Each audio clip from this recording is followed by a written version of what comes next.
hati-hati, karena kalau kita tidak bijak menggunakan sosial media, itu bisa menyebabkan reputasi profesional teman-teman menjadi rusak. Gitu. Jadi jangan mentang-mentang ini adalah akun sosial media punya saya, punya pribadi, kemudian saya bebas dong mengungkapkan apapun yang ada di pikiran kita. Itu tidak seperti itu teman-teman, karena yang namanya teman-teman sebagai ASN itu banyak aturan yang perlu dipahami, profesionalitas yang harus dilakukan. Kita harus menghormati aturan yang sudah ada. Yang berikutnya, teman-teman sobat ASN juga ketika di sosial media perlu menseleksi permintaan pertemanan. Ketika ada orang meng-add pertemanan, itu tolong dilihat dulu. Apakah kemudian orang yang bersangkutan posting seperti apa. Kalau misalnya ternyata dia banyak posting hal-hal yang negatif, yang hoax, ya tidak usah diterima. Tapi kalau ternyata kita kenal baik dengan dia, itu boleh diterima. Tapi juga kemudian kalau ternyata di kemudian hari orang tersebut menyebarkan hal-hal yang tidak pantas, itu jangan ragu-ragu untuk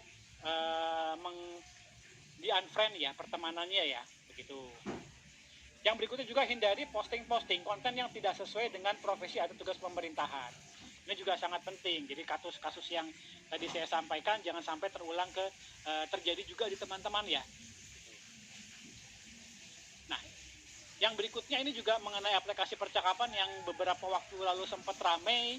Jadi ada berita di aplikasi pertemanan, ngakunya dari kurir, kemudian mengirimkan APK yaitu aplikasi.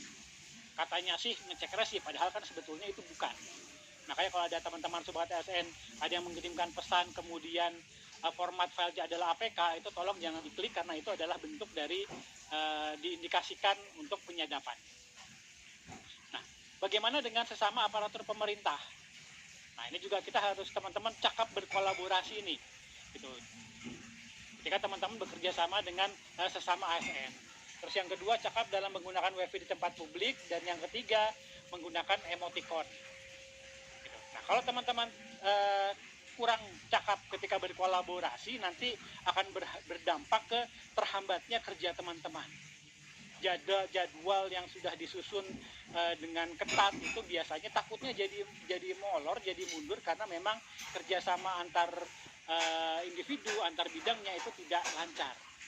Begitu. Langkah konkretnya memang harus terus belajar teman-teman. Selama kita hidup kita harus terus belajar, terus meningkatkan keterampilan, meningkatkan kompetensi. Terus kita juga harus belajar bagaimana berkomunikasi yang efektif. Itu juga sangat penting. Menjalin hubungan baik, serta jangan lupa untuk selalu mendengarkan pendapat atau masukan dari orang lain. Nah, yang berikutnya ini yang jadi kemudian jadi catatan bagi saya pribadi juga teman-teman sobat ASN, yaitu membatasi penggunaan WiFi di tempat publik atau WiFi umum. Jadi misalnya ketika kita sedang ada di mall, ketika kita sedang ada di kafe, ketika ada di bandara, itu biasanya kita carinya WiFi gitu kan. Biasanya kalau kita ke tempat baru, pertanyaan pertama adalah password WiFi-nya apa. Nah, biasanya banyak yang seperti itu ya teman-teman ya. Nah, ini sangat sensitif. Kenapa? Karena data yang tersimpan di perangkat teman-teman itu adalah data negara, data rahasia. Apalagi juga ketika teman-teman melakukan transaksi ya, e-banking, itu tolong jangan melakukan WiFi publik. Tolong jangan menggunakan WiFi publik. Kenapa? Karena kita tidak tahu nih yang saat ini menggunakan WiFi publik itu siapa saja. Belum tentu semuanya orang baik.